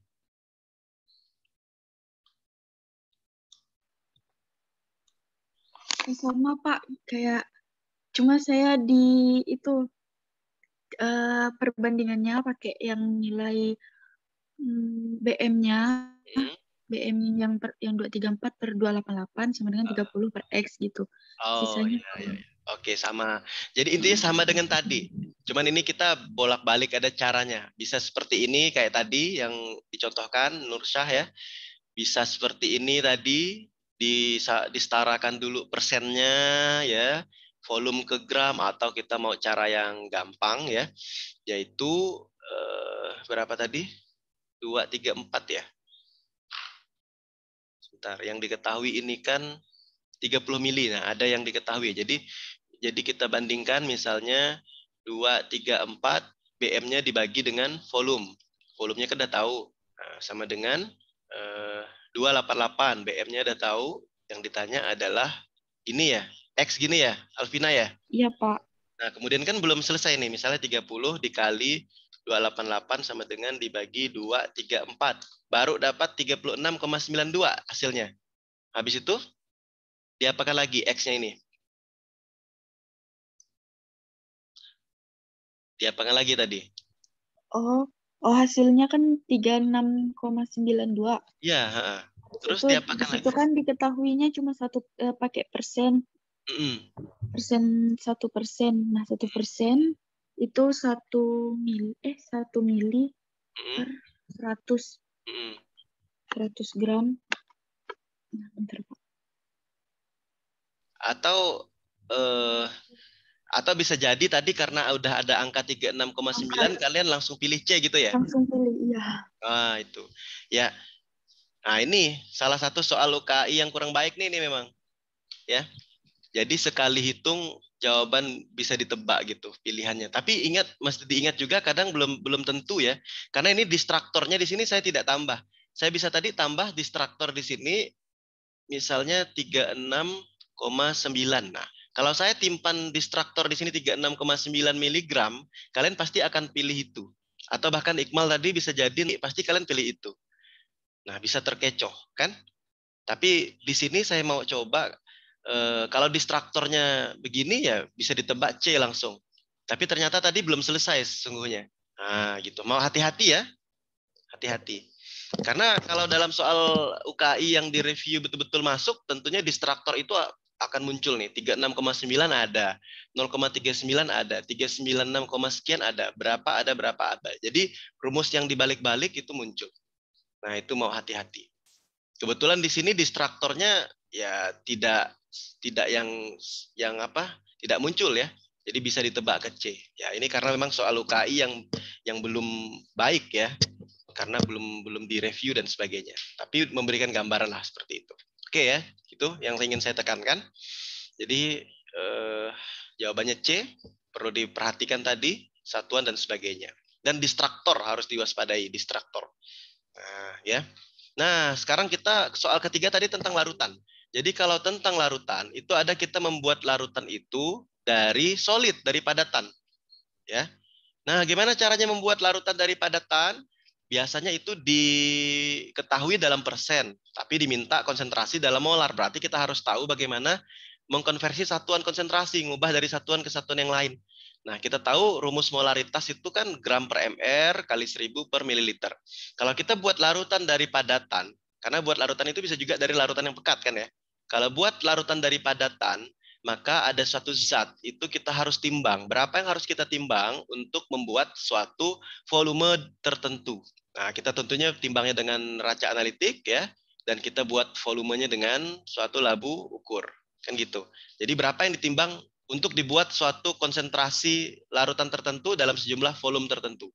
Jadi ada yang ditimbang, ada yang ditempatkan sejumlah volumenya. Nah, setelah itu nanti baru dimasukkanlah di situ dengan sedikit pelarut Aquades misalnya, digojok, kemudian baru di-add-kan sampai tanda batas dengan Aquades. Itu kan cara membuatnya kan, kalau buat larutan dari padatan. Nah, sekarang muncul pertanyaan yang soal nomor 3. Nah, soal nomor 3 kira-kira apa jawabannya? Adriana, Gustin. Gimana Adriana? Kalau menurut saya tadi, Pak, kalau salah maaf Pak. Oh, ya. Jawaban saya itu 0,25 Pak. 0,25. Oke. Ya. Yang lain? Ada jawaban yang lain? 0,25 kita simpan dulu. Ada yang lain nggak? Resna mungkin. Resna, ada jawaban lain? Sama Pak, 0,25. Oke. Pak, maaf putus-putus suara Bapak. Oke, kayaknya. Ya. Tes. Gimana suaranya, sudah terdengar jelas?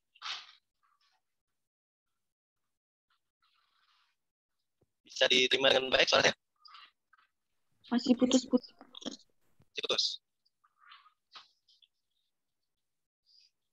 Suara saya masih putus-putus.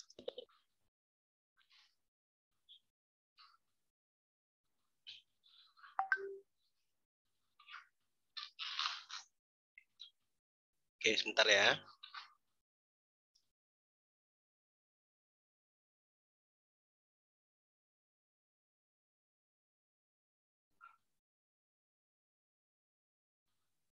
Saya coba ganti jaringan ya.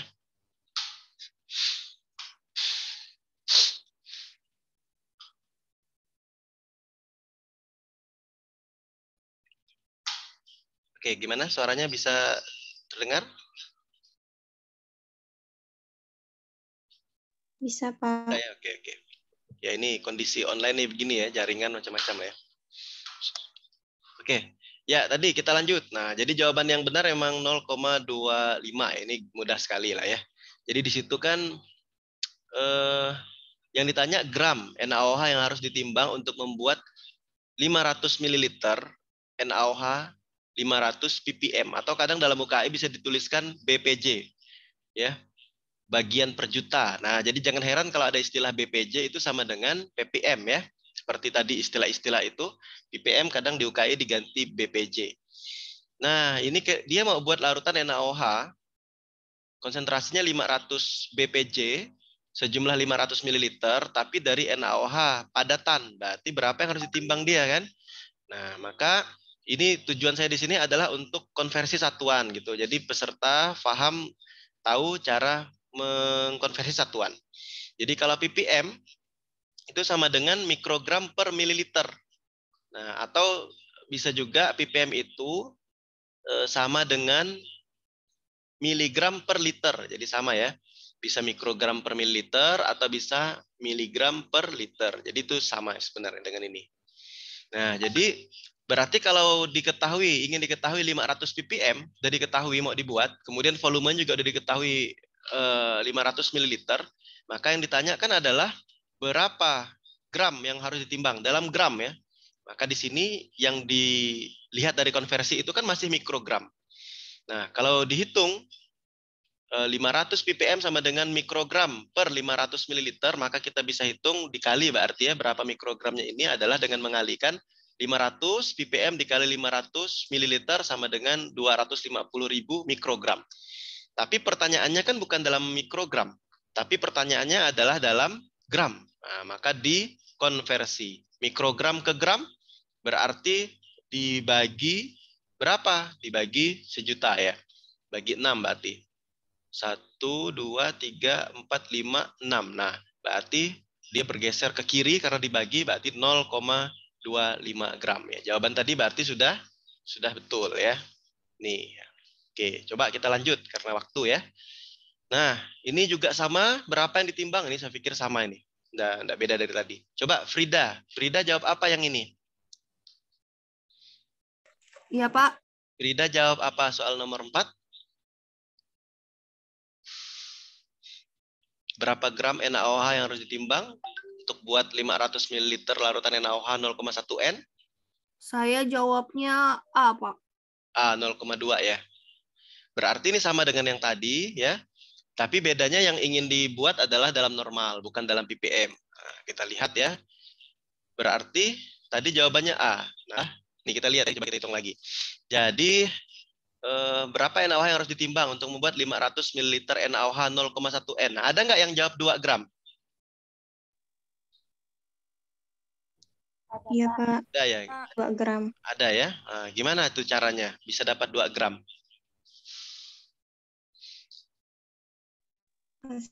Pakai molaritas. Molaritas dulu ya.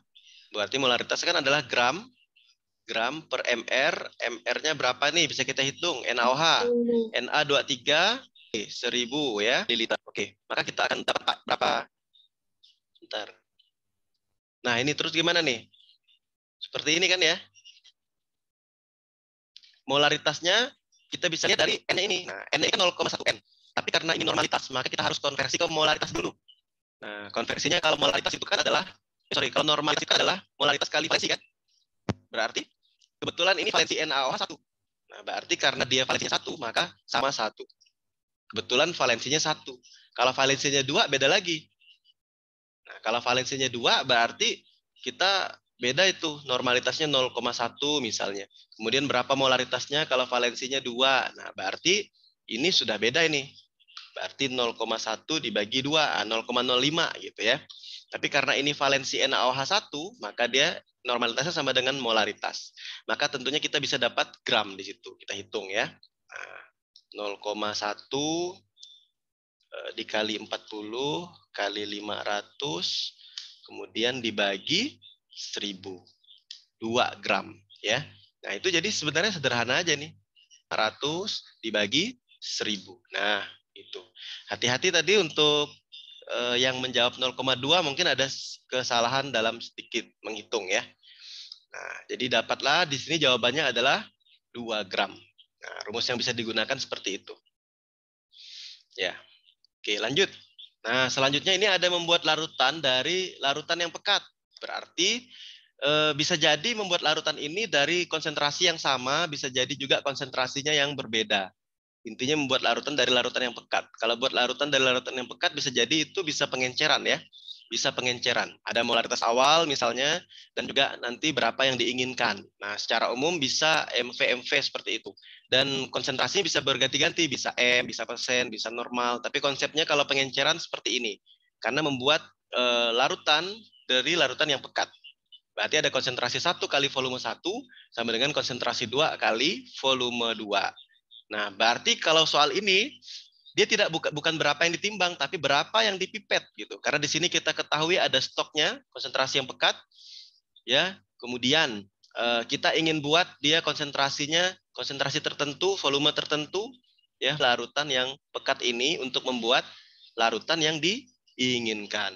Gitu. Maka sehingga dapatlah larutannya nanti dengan cara rumus pengenceran. Maka soalnya nomor 5.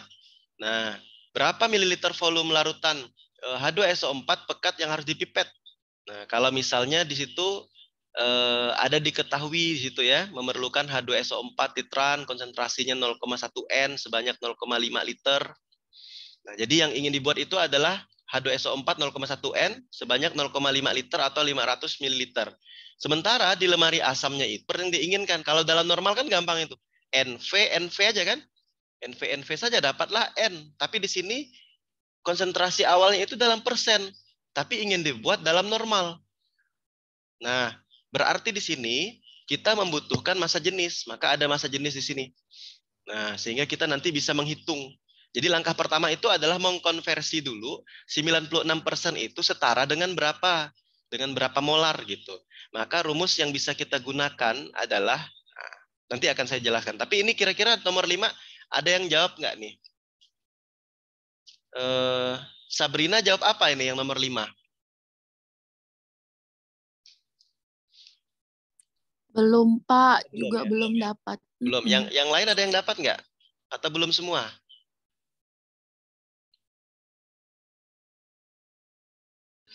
Belum, Pak. Belum juga ya. Oke, ya. Jadi ini 2 tahap nih perhitungannya nih. Nah, bisa jadi aja ya. Kasusnya beda-beda ya. Dia ingin melakukan titrasi perlu larutan H2SO4. Tapi masalahnya ini sebenarnya rumusnya gampang nih. Pengenceran aja sih sebenarnya. Tapi kendalanya adalah satuannya tidak sama. Yang satu yang ingin dibuat dalam normal, tapi larutan stoknya dalam persen. Ini jadi masalah kan ya. Kalau dia satuannya sama kan gampang tuh. Konsentrasi kali volume 1 sama dengan konsentrasi 2 kali volume 2, selesai kan?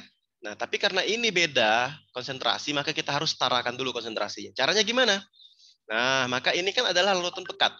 Biasa larutan pekat itu dia dalam persen kan ya? Dalam persen. Kalau bisa kalian lihat di botol, misalnya contoh tadi, H2SO4 persentasenya 96%. Kalau HCl 37%. Nah, kalau asam asetat biasa 100%. Nah, dan sebagainya. Jadi macam-macam ada dalam persen. Ingin dibuat larutan yang diinginkan. Nah, maka gimana caranya? Maka kita harus lihat dulu. Nah, konsepnya adalah konsep molaritas. Karena dia ada persen, maka kita harus hubungkan konsep molaritas itu dengan persen massa. Kita tahu rumusnya itu molaritasnya seperti ini. Ini nanti rumus jadinya ya. Nah, dari mana? Yaitu mengkombinasikan nanti rumus persen massa dengan rumus molaritas. Maka kita lihat dulu konsep molaritas. Molaritas itu rumusnya adalah seperti ini. M sama dengan mol per volume. Kan gitu ya, masih ingat ya? Mol itu sendiri sama dengan gram per mr. Nah, sehingga bisa kita tulis rumus molaritas itu kan seperti ini. Digabungkan ya. Gram per mr kali 1000 per mililiter. Nah, kemudian yang kedua kita menggunakan persen massa. Kalau persen massa berarti kita perlu rho. Karena rho sama dengan M per V kan? Masih ingat ya? Rho itu bisa kilogram per liter, bisa juga gram per mililiter. Maka karena kita di sini massa jenisnya yang pakai mililiter berarti pakai yang ini.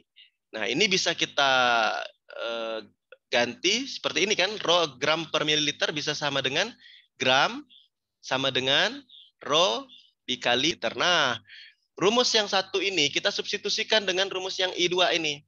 Nah, kita kawinkan, kita substitusikan. Jadi rumus yang pertama M sama dengan gram per mr kali sama dengan rho kali mililiter. Maka dapatlah ini dengan rho kali mililiter. Ya, kita ganti, kita substitusikan, dapatlah seperti ini kan. Nah, kemudian per mr kali 1000 per mililiter. Ya. Kemudian karena ini di persen, kali 100%, maka 100%-nya bisa dicoret dengan 100. Sisa apa? Sisa MR. Nah, sehingga muncullah rumus ini yang jadi. Jadi kalian sudah tahu konsepnya dari mana rumus itu didapat, tapi tinggal dihafal aja rumus jadinya ini. Nah, yaitu rho kali 10 tadi dapat dari yang bawah itu ya. Nah, kali persen, karena di sini kan 100-nya dicoret masa per MR. Nah, silahkan bisa dicoba itu dihitung ya, sehingga ketika kita hubungkan pada akhirnya nanti rumus jadinya seperti ini. Dapatlah konversi 96% tadi itu berapa molar sesungguhnya. Maka kita bisa hitung ya. Dengan rumus ini kita bisa menghitung berbagai macam konsentrasi, misalnya molar, yang mana konsentrasi awalnya di botol itu persen. Jadi kita bisa konversi dulu. 96% tadi larutan pekatnya itu setara dengan berapa molar sih gitu ya. Nah, sehingga bisa hitung. Nah, kita masukkanlah massa rho, massa jenis yang diketahui. Kemudian dikali 10 dalam rumus. Kali persen yang ada di botol tadi 96%. Dibagi MR, MrH2SO4 bisa kita hitung dapat 8. Maka dapatlah 96% itu setara dengan 18,02 molar. Karena tadi yang diinginkan dalam normal, maka ingat normalitas itu adalah molaritas dikali valensi. Maka H2SO4 itu karena H-nya ada 2 ya, 2H+, maka H valensinya ada 2. Maka molaritas dikali valensi normalitasnya akan didapat. Dapatlah normalitasnya 36,05. Nah, itu tahapan pertama perhitungan ya dari konversi dulu. Selanjutnya, karena yang diinginkan adalah pengenceran, maka kita masukkan rumus pengenceran. Ini rumus yang kedua. Biasa UKI itu paling tidak dua tahap ya. Nah, volume awal dikali konsentrasi sama dengan volume akhir kali konsentrasi. Nah, volume awal ini kita anggap stok ya, volume yang akhir ini kita anggap saja, kita udah tahu konversinya tadi. Berapa stoknya? 96% tadi udah disetarakan, yaitu 36,05 normal. Kemudian volumenya yang ingin dipipet yang ditanya. Yang ingin dibuat 0,5 liter atau 500 ml. Setelah kita hitung, dapatlah volumenya ini, yaitu 1,39A. Nah, seperti itu ya. Oke. Dan ini soal nomor berikutnya juga sama. Atau kalau kalian ingin ringkas cara yang tadi, ya jawabannya A itu, maka kalian bisa langkah pertama konversi persen ke molar, gitu ya. Langkah pertama gunakan rumus jadinya saja. Nah, rho kali 10 kali persen, ya persennya langsung masuk 96, enggak usah pakai 96% gitu, karena tadi kan sudah dicoret ya.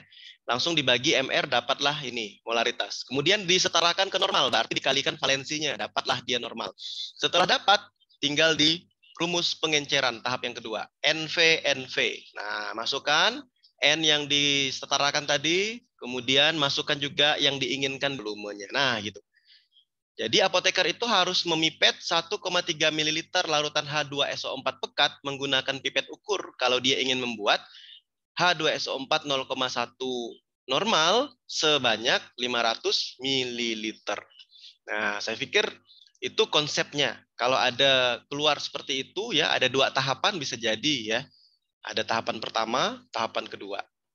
Dan soal berikutnya juga sama. Nah, kira-kira bisa ditangkap ya yang tadi soal nomor 5 ya. Nah, sekarang soal nomor 6 kira-kira udah dijawab nggak nih? Ini kayaknya sama dengan tadi nih.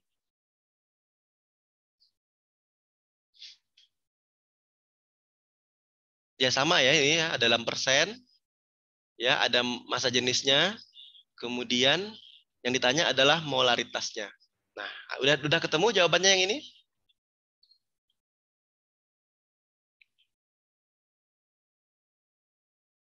0,875 kan, Pak? 0,875. 0,875. Jadi sama kan caranya? Rho kali 10 kali persen per MR. Nah, ini satu tahap aja nih. Karena enggak diencerkan, dia tanya M aja. Karena dia tanya M saja, berarti langsung masukkan saja rumus. M itu kan sama dengan rho kali 10 kali persen per MR. Rho-nya udah tahu, 1,05. Persennya udah tahu, 5 ya. Nah, MR-nya juga bisa dihitung. CH3COH di sini ya, bisa ditambahkan. Sudah diketahui AR masing-masing, maka dapatlah 0,875 ya. Sama. 7 ini kita lihat sama aja nih ya. Jadi yang ingin dibuat HCl. Nah, ini HCl yang mau dibuat 0,1 N sebanyak 200-nya awalnya 37. Masa jenisnya ini 1,19. MR tentu bisa dihitung. Tanya berapa mililiter volume larutan HCl yang harus dipipet? Sama aja pertanyaannya. Nanya volume ya. Berarti pakai rumus tadi. Berapa jawabannya? Ayo, karena waktu sudah habis, boleh aja dijawab cepat, mungkin dihitung cepat sambil merefresh rumus tadi.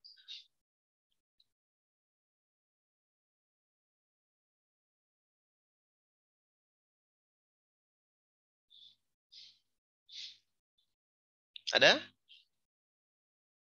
Sudah ada yang ketemu?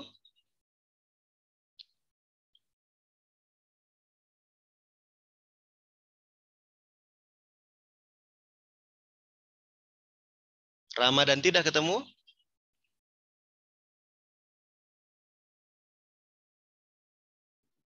Belum, Pak. Belum ya? Alvina udah ketemu?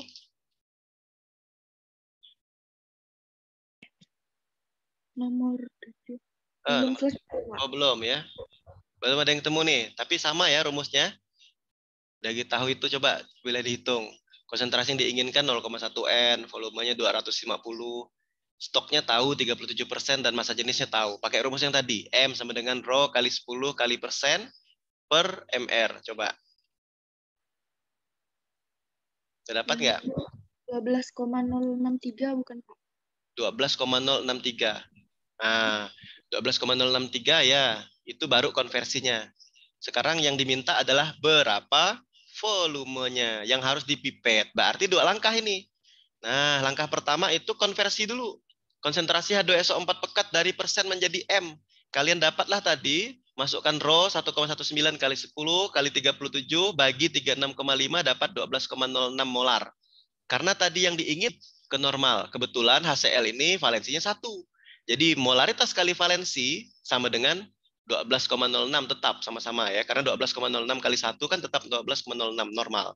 Sekarang yang kedua pengenceran. Nah ini kayak soal yang tadi. Ada 2 tahap. Jadi HCl pekat. Karena N1 itu tadi udah diketahui hasil konversi 12,06. 0,1 N sebanyak 250 mili. Maka bisa kita hitung ya. Nah, 0,1 kali 250 dikalikan. Dibagi dengan 12,06 dapatlah volume ini. Oke. Jadi apoteker itu harus memipet 2,073 ml HCl pekat menggunakan pipet ukur.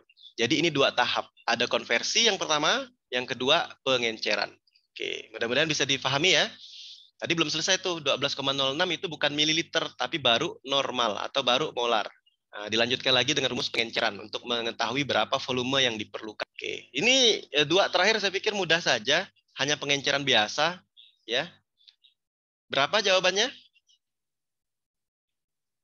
Mau buat alkohol 70% sebanyak 1,5 liter dari 95%. Nah, ini kan tidak perlu dikonversi, tinggal rumus pengenceran saja kan ya? Ketemu berapa? 1,15.